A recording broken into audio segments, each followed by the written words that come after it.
This video summarizes the learning points for our case study on mean variance portfolio allocation.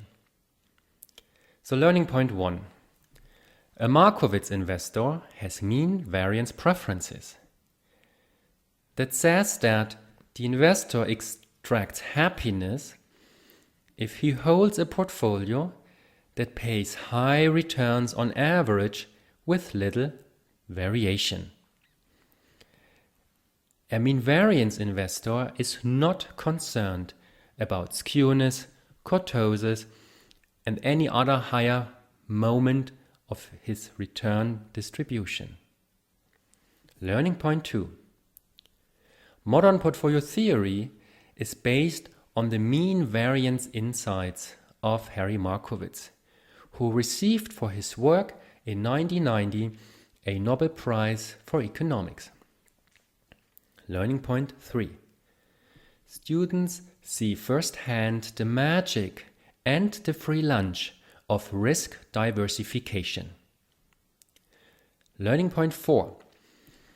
It will be evident that only risk that investors cannot diversify is compensated by a risk premium.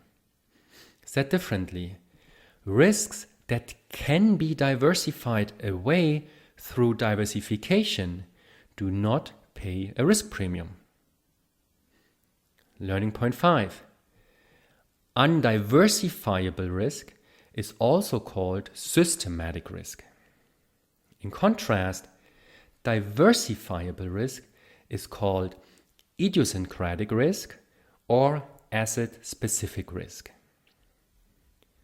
Learning point 6.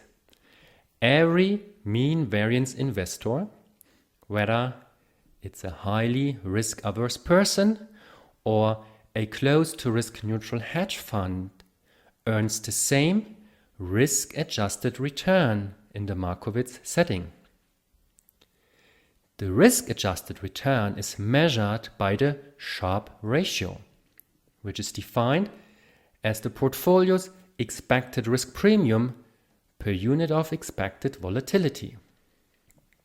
And last, learning point 7.